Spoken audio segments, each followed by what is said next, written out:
सुप्रभात बच्चों। आज हम पढ़ेंगे कक्षा छठे का पाठ 19 आज़ादी। आज़ादी एक कविता है। इस कविता को चंद्रन चुल्लिकार ने लिखा है। इस कविता में जो है कवि भिन्न भिन्न परिस्थितियों के संदर्भ में आज़ादी के वास्तविक अर्थ को बताते हैं। कवि की मान्यता है कि आज़ादी कर्मठ व्यक्तियों के लिए है, अकर्मठ व्यक्तियों के लिए नहीं। आज़ादी का मतलब मनमाना स्वच्छंद व्यवहार नहीं होता, बल्कि आज़ादी तो शोषण के विरुद्ध एक दृष्टि है। इसका लाभ वही उठा सकता है जो हमेशा कर्मशील हो, कार्य करता रहे। और आज़ादी किस पर निर्भर होती है? श्रम पर, परिश्रम पर। तो अब हम पढ़ते हैं कविता। उस्ताद जी, आज़ादी क्या होती है? पूछा दर्जी ने उससे उसके शागिर्द ने। क्या वह तो उस्ताद जी, आज़ादी क्या होती है?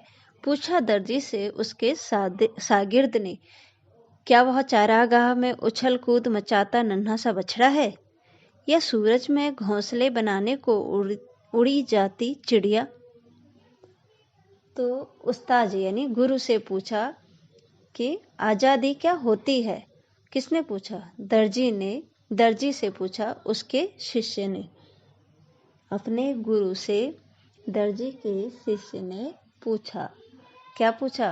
कि क्या आज़ादी क्या होती है, और क्या वो चारागाह जो चरने के लिए, जहाँ पशुओं को चरने के लिए छोड़ दिया जाता है, तो उसको बोलते चारागाह। तो उस वहाँ जो है उछल कूद करता एक छोटा सा नन्हा सा जो बछड़ा होता है, वो बछड़ा जब उछल कूद करता है, क्या उसको आज़ादी कहेंगे? या सूरज में घोंसला बनाने को जब चिड़िया जो है उड़ती जाती है किस तरफ? सूर्य की तरफ। ऐसा लगता है वो सूर्य में जैसे घोंसला बनाने के लिए उड़ रही है और आज़ाद है, तो क्या उसको आज़ादी कहेंगे? या उत्तर दिशा में दौड़ती सीटी बजाती रेलगाड़ी, या उत्तर दिशा में सीटी बजाती हुई जब रेलगाड़ी चलती है, क्या उसको आज़ादी कहेंगे? या अंधेरे में चलता मुसाफिर जिसकी कामना करता है वह लैंप पोस्ट, या अंधेरे में चलता हुआ एक यात्री, मुसाफिर का अर्थ है यहाँ पे यात्री, जिसकी कामना करता है वह लैंप पोस्ट, तो क्या वह उसे आज़ादी कहेंगे? जो उत्तर दिशा में क्या जाती है, सीटी बजाती हुई रेलगाड़ी जाती है, उसको आज़ादी कहेंगे? या अंधेरे में चलता हुए मुसाफिर को की आज़ादी को कहेंगे? या निश्चिंत नींद, या हम निश्चिंत होकर सोए रहें, उसको आज़ादी कहेंगे? या इस अनंत कपड़े शाश्वत रूप से गतिमान पहिए और कभी न रुकने वाली सुई से मेरी मुक्ति, या इस अनंत कपड़े को, जो बड़ा सा कपड़ा है जो शाश्वत हमेशा जो क्या रहता है, चलता रहता है सिलने के लिए, तो सिलने के लिए गतिशील पहिया, या कपड़े को सिलने के लिए गतिशील पहिया, जो क्या करते हैं, पैरों वाली मशीन होती है ना, उसे चलाते हैं, तो वो क्या कर रहा है, पहिया जो है उसका हिल रहा है, तो क्या इसे आज़ादी कहेंगे? और कभी ना रुकने वाली सुई से मेरी मुक्ति, और मेरी जो मुक्ति है यानी मैं जो है हमेशा क्या करता हूँ, सुई से सिलता रहता हूँ, तो क्या उससे मेरी मुक्ति, उसको आज़ादी कहेंगे? कि मेरा काम ये सुई से सिलने का काम छूट जाए, उसको आज़ादी कहेंगे? दर्जी ने जवाब दिया, आज़ादी का मतलब है भूखे को खाना, प्यासे को पानी, ठंड से ठिठुरने को ऊनी कपड़ा और थके मादे को बिस्तर। तभी दर्जी ने जो है उस्ताद ने जवाब दिया कि आज़ादी का मतलब तो क्या है, भूखे को खाना खिलाना, प्यासे को पानी देना, ठंड से ठिठुरते हुए को ऊनी कपड़ा देना और थके हुए को बिस्तर देना, तो उसे आज़ादी कहेंगे। तो आज़ादी कवि के लिए शब्द है, शिकारी के लिए तीर, तन्हाई में मारे के लिए महफिल है, डरे हुए के लिए पनाह। आज़ादी यानी अज्ञानी को ज्ञान, ज्ञानी को कर्म, कर्मठ को बलिदान और बलिदानी को जीवन। तो आज़ादी क्या है? तो दर्जी बताता है कि आज़ादी तो कवि के लिए जैसे उसके शब्द हैं, कविता लिखने के जो शब्द हैं वो उसके लिए आज़ादी है। शिकारी को के लिए क्या है आज़ादी? उसका तीर है।